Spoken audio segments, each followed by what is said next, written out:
السلام علیکم دوستو، آج کی کہانی کا نام ہے یادگار سفر۔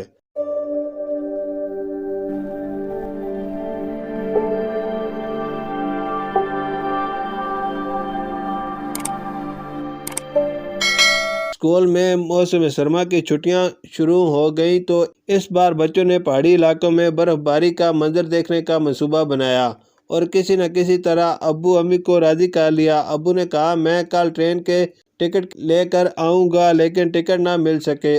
آخر ابو نے کار کے ذریعے سفر کا پروگرام بنا لیا۔ امی ابو کے ساتھ حسن اور مریم ضروری سامان سمیٹ گاڑی میں بیٹھ گئے۔ راستے میں گزرتے کھیت کھلیان، میدان، نہریں وغیرہ دیکھ کر سب خوش ہو رہے تھے۔ کئی جگہ روک کر تصویریں لی گئیں اور فلم بھی بنائی گئی۔ آخر اسلام آباد پہنچ گئے، جہاں ان کے کزن مہوش اور نبیل ان کے ساتھ شامل ہو گئے۔ ایک رات اسلام آباد میں رک کر ہم مری کے لیے روانہ ہوئے۔ مری میں لوگوں کا بہت ہجوم تھا، اس لیے کمرہ نہ مل سکا۔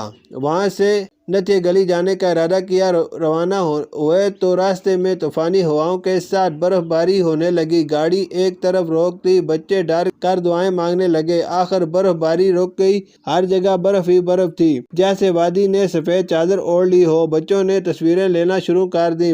سب گاڑی میں بیٹھ گئے، لیکن اب گاڑی سٹارٹ نہیں ہو رہی تھی۔ گاڑی خراب ہو گئی تھی، اندھیرا بھی پھیلتا جا رہا تھا، آس پاس کوئی گاڑی نظر نہیں آ رہی تھی، اس لیے سب بہت پریشان ہوئے۔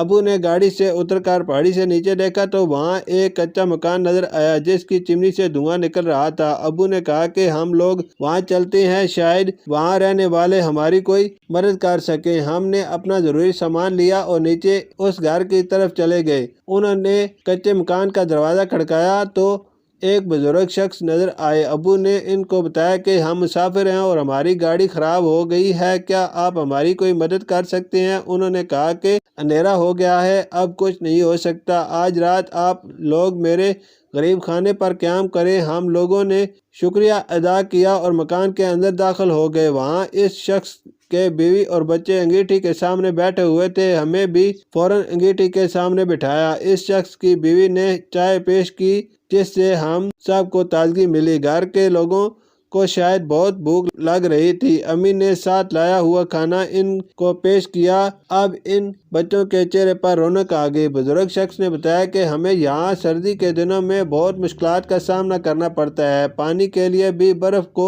پگھلانا پڑتا ہے۔ سب افسردہ ہو گئے کہ ہم پہاڑی علاقوں میں گھومنے آتے ہیں اور جو لوگ ہماری خدمت کرتے ہیں ان کو کتنی مشکلات کا سامنا کرنا پڑتا ہے۔ ہمیں چاہیے کہ وادی میں گھومنے آئیں تو ان لوگوں کی ضرورت کا سامان ساتھ لے کر آئیں۔ تھکن کی وجہ سے سب لوگ جلد سو گئے۔ صبح گھر کی کھڑکی سے باہر دیکھا تو مکان کے پاس بڑے بڑے درخت تھے اور گرم پانی کا چشمہ بھی بہہ رہا تھا۔